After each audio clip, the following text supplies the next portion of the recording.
الرحیم فصل حجیت و خبر الواحد، بڑی معروف اور لطیف اور علمی بحث ہے خبر واحد کی حجیت کے حوالے سے۔ اصل بحث میں داخل ہونے سے پہلے مصنف نے کچھ فنی اور اصطلاحی نکات بیان کیے ہیں۔ پہلا نکتہ یہ ہے کہ خبر واحد سے مراد کیا ہے۔ حدیث کے اندر دو مقام پہ بحث ہوتی ہے۔ پہلا مقام ہے سند کا، دوسرا مقام ہے اس کی دلالت کا۔ سند کے ذریعے کنفرم کیا جاتا ہے کہ یہ حدیث معصوم سے صادر ہوئی ہے یا نہیں ہوئی۔ دلالت کے ذریعے یہ کنفرم کیا جاتا ہے کہ اس حدیث میں معصوم کی مراد کیا ہے۔ سند میں جب بحث کرتے ہیں تو پھر دو قسمیں بنتی ہیں۔ اگر سند علی نحو القطع معصوم تک پہنچتی ہے تو اسے متواتر کہتے ہیں۔ اگر سند علی نحو الظن معصوم تک پہنچتی ہے تو اسے خبر واحد کہتے ہیں۔ اگر آپ کو قطع حاصل ہو جائے اس حدیث کے معصوم سے صادر ہونے کا تو اسے متواتر بولتے ہیں۔ اگر آپ کو ظن ہو اس کے معصوم کی زبان سے صادر ہونے کا تو اس کو خبر واحد کہتے ہیں۔ یہ سند والی بات مکمل ہو گئی۔ اب دلالت میں آ جاؤ۔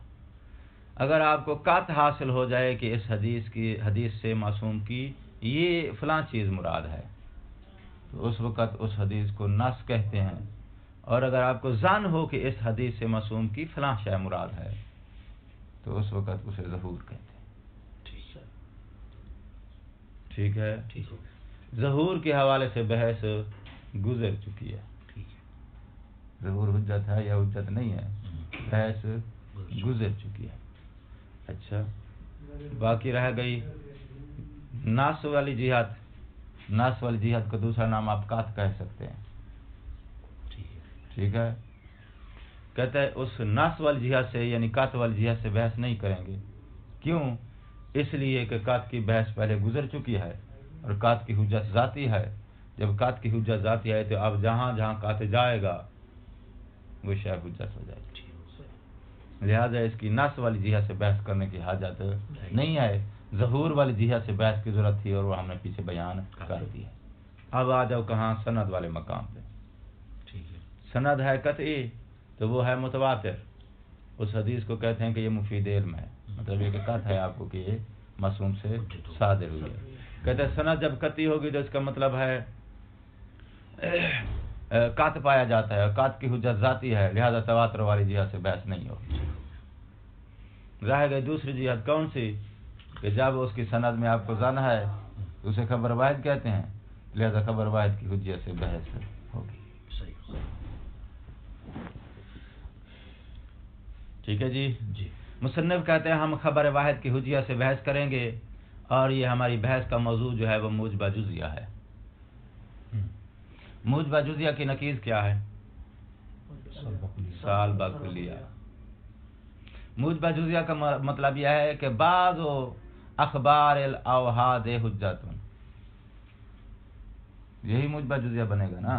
بعض الاخبار الاوحاد حجت، نقیض نکالو اس کی۔ لا شیء من الخبر الواحد بحجت۔ مصنف کہتا ہے ہمارا موضوع ہے خبر واحد کی حجت اور ہمارا موضوع موجبہ جزیہ ہے۔ مد مقابل ہم کس کے ہیں؟ جو سالبہ کلیہ کا موقف رکھتے ہیں کہ خبر واحد اصلاً حجت نہیں ہے، یعنی خبر واحد کا کوئی مصداق بھی حجت نہیں۔ یہ کہتے ہیں کہ نا کچھ مصادیق ایسے ہیں کہ جو حجت ہیں، تو ہم بعض مصادیق کی حجت ثابت کریں گے، خبر واحد کے جمیع مصادیق کی حجت ثابت نہیں کریں گے۔ یعنی جس مصداق ہم مصادیق کی پھر کیٹیگری بنائیں گے، اقسام بندی کریں گے، اس اقسام کے اندر پھر جو ہے پھر ادلہ لائیں گے جو حجت کو پروف کرنے کا کام دیں گے۔ تو جس کیٹیگری کی حجت ثابت ہوتی جائے گی اس کو ہم بچا لیں گے، جس کی ثابت نہیں ہوتی اس کو سائڈ پہ لگا دیں گے۔ نتیجے میں ہمیں جو ٹوٹل نتیجہ ہوگا وہ کیا ہوگا؟ بعض الاخبار الاوحاد حجتن، کیونکہ ہم سب کی حجت کو نہیں بچا پائیں۔ موضوع معین ہو گیا ہے جی۔ موضوع معین ہونے کے بعد دوسرا نقطہ مصنف نے یہ اٹھایا ہے کہ بھئی خبر واحد کی حجیت کی بحث آیا یہ اصولی مسائل میں آتی ہے یا اصولی مسائل میں نہیں آتی۔ مصنف نے یہ نقطہ اٹھایا ہے تبعا للآلام، کیونکہ مصنف سے پہلے یہ نقطہ زیر بحث آ چکا ہے، تو ان کی اتباع مصنف نے اس نقطے کو اس مقام پہ ڈسکس کیا ہے۔ بھئی اس کی بحث کی حاجت کیا ہے؟ توجہ فرمائیے، اس نقطے کو بحث کرنے کی، ڈسکس کرنے کی احتیاج کیوں پیش آئی ہے؟ کہتے ہیں احتیاج اس وجہ سے پیش آئی ہے، توجہ فرمائیے۔ مصنف کہتا ہے ہمارے علماء اصول کا مشہور قول یہ ہے کہ علم الاصول کا موضوع ہے ادلہ اربعہ۔ لفظوں پہ دھیان دو، آج بات تھوڑی ٹیکنیکل اور علمی ہے۔ مشہور قول کیا ہے جی؟ علم الاصول کا موضوع ہے ادلہ اربعہ، اور ادلہ اربعہ سے مراد کیا ہے؟ قرآن، سنت، اجماع، عقل۔ ٹھیک ہے، اور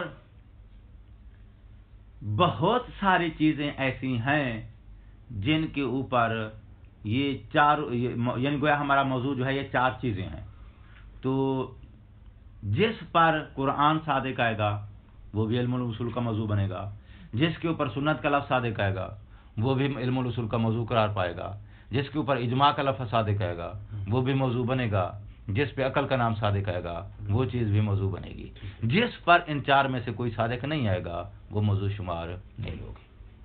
ٹھیک ہے، کہتے اس بنا پر بہت ساری ابحاث علم الاصول کے مسائل میں شامل نہیں ہیں۔ کیوں؟ اس لیے کہ ان کے اوپر علم الاصول کا موضوع صادق نہیں آتا۔ مثلا کہتے امر اور نہیں کی بحث، صیغۃ الامر تدل علی الوجوب، صیغۃ النہی تدل علی الحرمت۔ ٹھیک ہے سران صاحب، یہ اس بحث کے اوپر نہ صادق آتا ہے، نہ قرآن کا، نہ سنت کا، نہ اجماع کا، نہ عقل کا۔ اچھا، ظہور کی بحث، ظہور کے اوپر بھی نام صادق نہیں آتا ان چاروں میں سے کسی کا۔ اچھا، خبر واحد کی بحث، کہتے خبر واحد کی حجیت کی بحث، کہتے اس کے اوپر بھی ان چاروں میں سے کوئی نام صادق نہیں آتا۔ کہتے رکیں، ظہور پر ان چاروں میں سے کوئی نام صادق نہیں آتا، چونکہ نہ ظہور جو ہے اس کو آپ وہ قرآن کا مصداق ہے، نہ سنت کا مصداق ہے، نہ عقل و اجماع کا۔ وہاکذا صیغۃ الامر، یہ سمجھ آ گئی۔ خبر واحد کے بارے میں آپ کیسے کہہ سکتے ہیں کہ ان چاروں میں سے یہ کسی کا مصداق نہیں؟ کیا یہ سنت کی مصداق نہیں ہے؟ کہتے رکیں، سنت کسے کہتے ہیں؟ قول، فعل، تقریر، ٹھیک ہے نا۔ خبر واحد اس سے حاکی ہوتی ہے، کس سے؟ معصوم کے قول سے، معصوم کے فعل سے، معصوم کی تقریر سے، یہ اس سے حاکی ہوتی ہے۔ تو اس کا مطلب ہے سنت جو ہے وہ محکیان ہوا ہے، خبر واحد اس سنت سے حاکی ہے۔ حاکی جو ہے وہ مصداق نہیں بنے گا سنت کا، محکیان ہو مصداق بنے گا۔ ٹھیک ہے، تو جو ہے سنت کا مصداق محکیان ہو بنے گا، حاکی سنت کا مصداق نہیں ہے۔ جب مصداق نہیں ہے تو آپ اس کے بارے میں جب آپ بحث کریں گے، اس کی حجیت کے بارے میں بحث کریں گے، تو آپ کہہ سکتے ہیں کہ ہم علم الاصول کے موضوع کے بارے میں بحث نہیں کر رہے، موضوع کے حالات سے بحث نہیں کر رہے، کیونکہ موضوع کا یہ مصداق نہیں بن رہی خبر، یہ موضوع کی حاکی ہے، یعنی جو علم الاصول کا موضوع ہے یہ اس کے موضوع کی حاکی ہے، ہم حاکی کی حالت سے بحث کر رہے ہیں۔ ٹھیک ہے، حاکی کی حالت سے بحث کرنا اور بات ہے، موضوع کی حالت سے بحث کرنا اور بات ہے۔ مسئلہ تب اس کو ہم علم کے مسائل میں وہ چیز شامل کی جاتی ہے جو موضوع کی حالت سے بحث ہو۔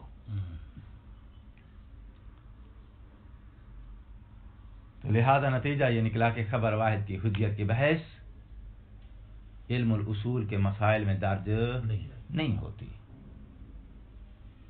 یہ علم الاصول کے مسائل میں تب درج تھی جب خبر واحد ان چار میں سے کسی ایک کا مصداق ہوتی، پھر ہم اس کی حجیت کی بحث کرتے، تو آپ کہتے کہ موضوع کے حالت کے بارے میں بحث کی جا رہی ہے، چونکہ یہ موضوع کے مصادیق میں سے ہے، اور چونکہ یہ موضوع کے مصادیق میں سے نہیں ہے، اب اس کے بارے میں آپ بحث کریں گے تو آپ کہہ سکتے ہیں کہ بھائی صاحب یہ ایک ایسی چیز کے بارے میں بحث کی جا رہی ہے جو علم الاصول کے مسائل میں سے نہیں ہے۔ کوئی بات سمجھ میں آئی ہے یا نہیں؟ جی اچھا، لہذا جس وقت آپ نے فوکس کر دیا کیا کہ علم الاصول کا موضوع 4 چیزیں ہیں، الکتاب والسنت والاجماع والعقل، تو موضوع کی تحدید کے بعد بہت ساری ابحاث علم الاصول کے مسائل میں درج نہیں ہو سکیں گی۔ اب اگر علم الاصول میں آپ ان موضوعات سے ان ابحاث کو یہاں ڈسکس کرتے ہو تو اس کو کہتے ہیں استطرادا للباب۔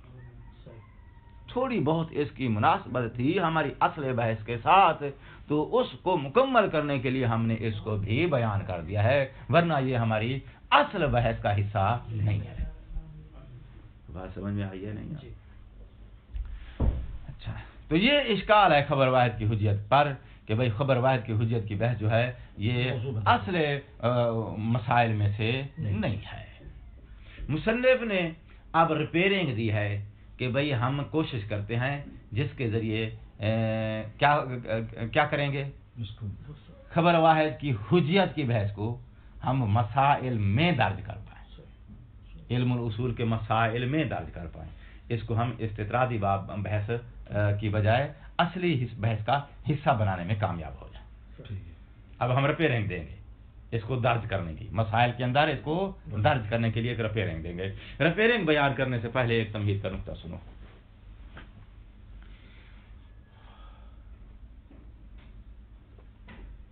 یہ کسی بھی علم میں آپ جائیں تو اس علم کے اندر جو ہے وہ بحث کو تقسیم کرے گا، کہتے ہیں یہ بحث اس علم کے مبادیات کی بحث ہے یا اس کے مسائل کی بحث ہے، بحث عن المبادی، بحث عن المسائل۔ یہ کیسے پتہ چلتا ہے؟ اگرچہ یہ نقطہ جو ہے یہ آپ پچھلی منطق کی کتابوں کا ہے، یعنی شمسیہ اور اصول منطق المظفر، وہاں یہ بیان ہو چکا ہے یہ نقطہ، میں ریپیٹ کر دیتا ہوں چونکہ مجھے سمجھانے کے لیے اس کی ضرورت تھی۔ کہتا ہے قضیہ جو ہوتا ہے اس کے 2 عمدہ ارکان ہیں، ایک موضوع ہوتا ہے ایک محمول ہوتا ہے، ٹھیک ہے؟ توجہ فرمائیے، موضوع کے بارے میں جو بحث ہوتی ہے وہ بحث ہوتی ہے وجوداً و عدماً، توجہ ہے سنردا؟ مثلا زائد سارق، زائد موضوع ہے، سارق اس کا محمول ہے۔ زائد کے بارے میں جب بحث ہوگی تو وجوداً اور عدماً ہوگی، کیا مطلب؟ یعنی زائد وجود رکھتا ہے یا زائد وجود نہیں رکھتا۔ جب محمول سے بحث ہوگی تو پھر وہ بحث وجوداً اور عدماً نہیں ہوگی بلکہ ثبوتاً و نفیاً ہوگی۔ کیا مطلب؟ یعنی یہ محمول اس موضوع کے لیے ثابت ہے یا ثابت نہیں ہے۔ کوئی فرق سمجھ میں آ رہا ہے؟ الفاظ کی روشنی محسوس ہو رہی ہے یا نہیں ہو رہی؟ اچھا، موضوع کے بارے میں بحث وجوداً اور عدماً ہوتی ہے، محمول کے بارے میں بحث نفیاً و ثبوتاً ہوتی ہے۔ فرق محسوس ہو گیا نا؟ کہتا ہے اگر وجود کے بارے میں موضوع کے بارے میں بحث کی جائے، کس کے بارے میں بحث کی جائے؟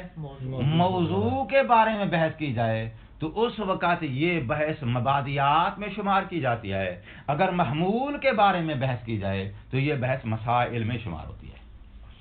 تو آپ علم کے اندر جو بحث کریں گے وہ بحث علم کے اندر کی جانے والی یا اس علم کے مبادیات کے بارے میں ہوگی یا وہ بحث اس علم کے مسائل کے بارے میں ہوگی، ٹھیک ہے؟ تو اس کا مطلب یہ ہے کہ پہلے آپ کو قضیہ بنانا پڑے گا، قضیہ بنانے کے بعد پھر آپ کو موضوع معین ہو جائے گا، اس قضیے کے ذریعے اس علم کا موضوع معین ہو جائے گا، موضوع کی بحث کریں گے تو مبادیات میں آ جائے گی، اس موضوع کے محمولات کی بحث کریں گے تو مسائل میں آ جائے گی۔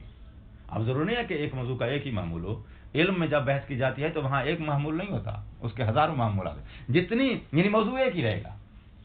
زید عالم شاعر کاتب، کتنی محمول لے کے آیا ہوں، تو اب ایک بار اس کے لیے کاتب کی نسبت کی بحث کریں گے کہ آیا ثابت ہے یا ثابت نہیں ہے، دوسری بار شاعر کی نسبت کی بحث کریں گے کہ آیا یہ ثابت ہے یا نہیں ہے، تیسری بار جو ہے وَإِلَىٰ آخر ہی جتنی محمولات لاتے جائیں گے اس ہر محمول کے ثبوت اور نفی کی بحث کریں گے کہ آیا یہ محمول اس کے لیے ثابت ہے یا ثابت نہیں ہے۔ تو علم کے جو مسائل ہوتے ہیں آپ 20 مسائل لے کر آئے ہیں، اس کا مطلب یہ ہے کہ وہاں 20 عدد محمولات ہیں جن کے ثبوت اور نفی کی بحث کی جا رہی ہے۔ صحیح ہوگی۔